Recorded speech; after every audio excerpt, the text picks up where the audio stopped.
ನಮ್ಮ ಅಪ್ಪನ ಕಾಲದಿಂದಾನು ಈ ಅಂಗಡಿನಲ್ಲೇ ನಾವು ಸಾಂಬಾರ್ ಪುಡಿ, ಅರಿಶಿನ ಪುಡಿ ಎಲ್ಲ ತಗೊಳ್ಳೋದು. ಆದ್ರೆ ಮನೇಲೆ ಇವಾಗ ಮಾಡ್ಕೊಳ್ತೀನಿ. ಇನ್ನು ಕೆಲವೊಂದು ಜೀರಿಗೆ, ಮೆಣಸು ಎಲ್ಲಾನು ಕೂಡ ಈ ಅಂಗಡಿಲೇನೆ ಕ್ಲೀನ್ ಮಾಡಿರ್ತಾರೆ ಅನ್ನೋ ಕಾರಣಕ್ಕೆ ಇಲ್ಲೇ ಹೋಗಿ ಸ್ವಲ್ಪ ದೂರ ಆದ್ರೂ ಪರವಾಗಿಲ್ಲ ಅಂತ ತಗೊಂಡ್ ಬರ್ತೀನಿ. ಸಂಡೆ ಆಗಿರೋದ್ರಿಂದ ಇಬ್ರು ಹೋಗಿ ತಗೊಂಡ್ ಬಂದ್ವಿ.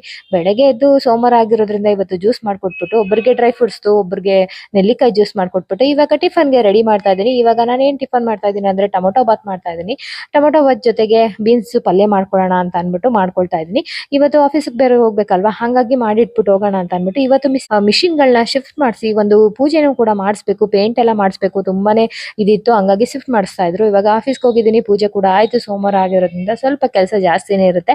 ಹಂಗಾಗಿ ಎಲ್ಲ ಕೆಲಸ ಮುಗಿಸ್ಕೊಂಡು ಆಫೀಸ್‌ಗೆ ಹೋಗಿ ಸ್ವಲ್ಪ ಅಲ್ಲೂ ಕೆಲಸ ಮುಗಿಸ್ಬಿಟ್ಟು ಮಿಷಿನ್ ಎಲ್ಲ ಶಿಫ್ಟ್ ಮಾಡ್ತಿದ್ರಲ್ವಾ, ಹಂಗಾಗಿ ನೋಡ್ಕೊಂಡು ನಿಂತಿದ್ದೆ. ಏನೋ ಒಂಥರ ಅದು ಶಿಫ್ಟ್ ಮಾಡ್ಬೇಕಾದ್ರೆ ಒಂಥರ ಖುಷಿನೂ ಆಗುತ್ತೆ, ಒಂಥರ ಭಯನೂ ಆಗ್ತಾ ಇರುತ್ತೆ. ಹಂಗಾಗಿ ನೋಡ್ಕೊಂಡು ನಿಂತಿದ್ದೆ. ಅದಾದ ನಂತರ ಬಂದು ಇವತ್ತು ನುಗ್ಗೆ ಸೊಪ್ಪು ಅಮ್ಮ ಕೊಟ್ಟು ಕಳ್ಸಿದ್ರು. ಅದ್ರದ್ದು ಉಪ್ಸಾರು ಮಾಡ್ಬಿಟ್ಟು ಮುದ್ದೆ ಮಾಡ್ಕೊಂಡ್ರೆ ಸೂಪರ್ ಆಗಿರುತ್ತೆ.